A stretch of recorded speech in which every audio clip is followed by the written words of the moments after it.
guys, this is Kyle from Wax Museum. As promised, or as I at least alluded to in episode 120, I said I was going to try and make a video of my recent pickups, mainly stuff I got at the show, but I had some mail day stuff on my desk, so I figured, you know what, I'll try and throw that in there as well. So let's go ahead and get started. As you can see by, if you can't see this first card here, you'll see soon enough. I got quite the variety. So the first thing I got in, this is just an eBay purchase. I saw one of these slabbed at a show. I wanted one. I didn't want it quite at that price point, even though it was a good price. The dealer offered me a good price.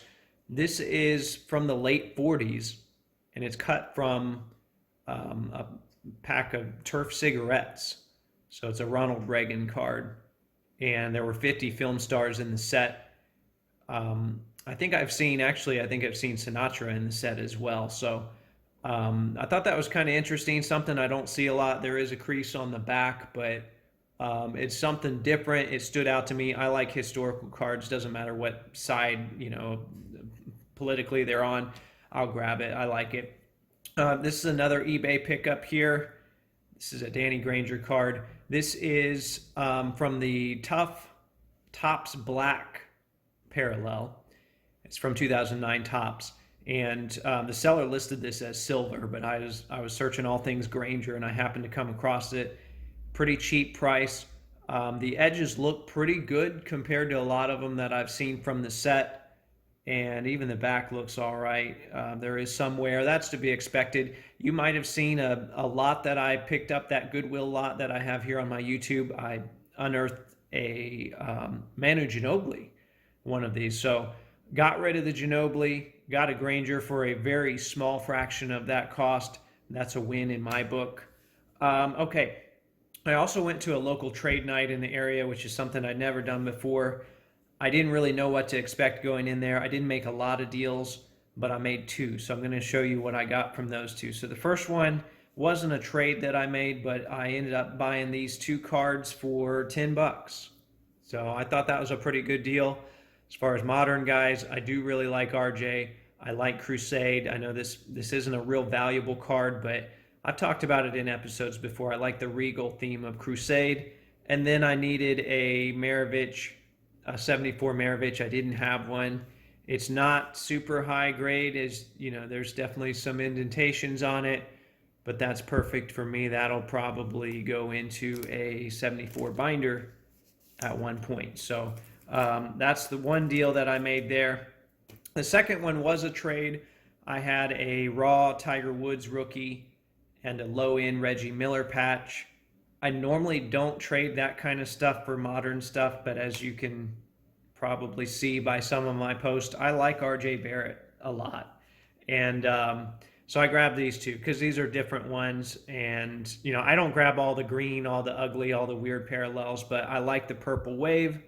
I thought that looked really good. And then I do like the clearly Donruss as well. And then this was a pretty clean copy. The guy said he pulled it himself. So added some RJ to the collection. Here's another, I should have had this with the Granger. Here's another eBay purchase. This was I think they had the wrong year listed. I don't know. It was $10. It was a buy it now. I hit the buy it now, $10 shipped.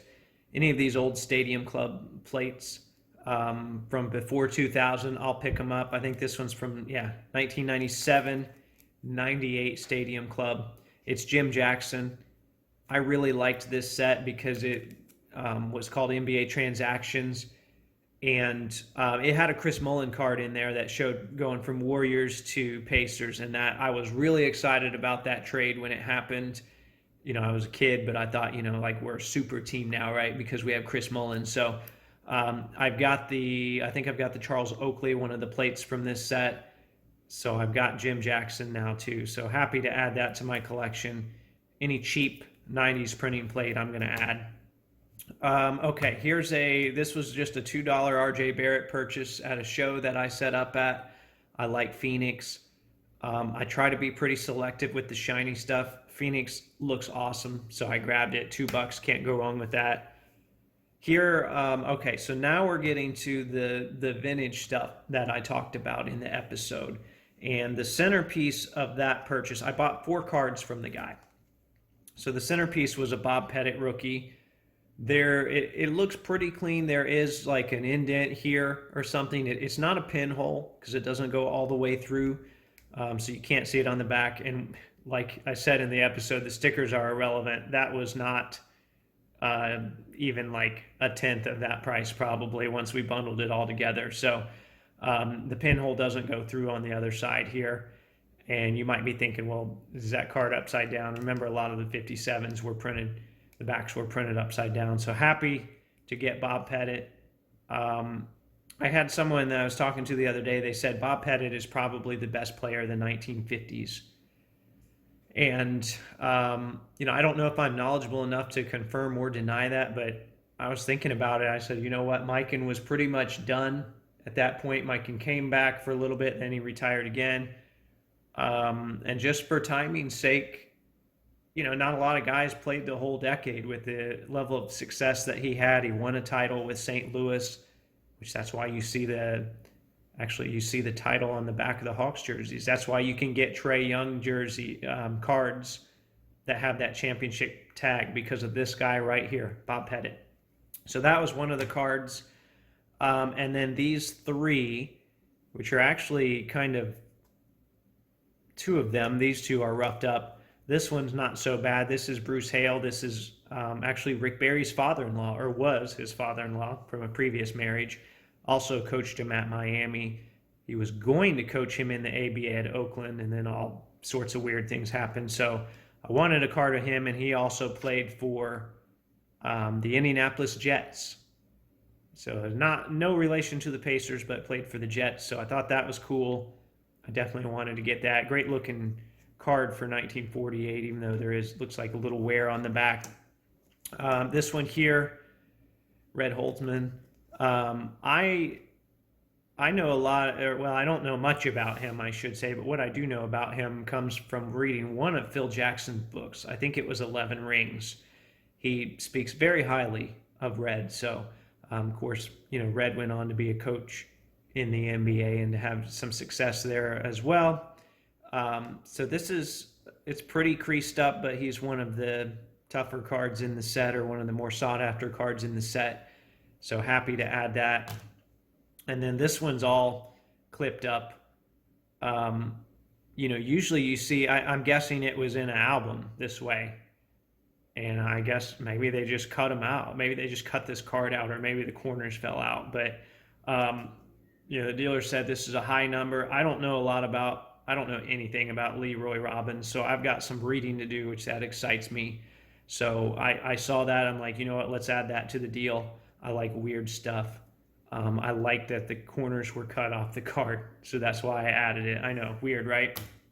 Okay, next thing I picked up, we'll go to this one. This was something the next day. There was a dealer I knew that had this. We talked about it before. He named me a price. It was a fair price. I had some stuff he wanted, so we did kind of a cash trade deal. I figured I got the rookie the previous day. Why not get the autograph? So I did. And that's a great looking set.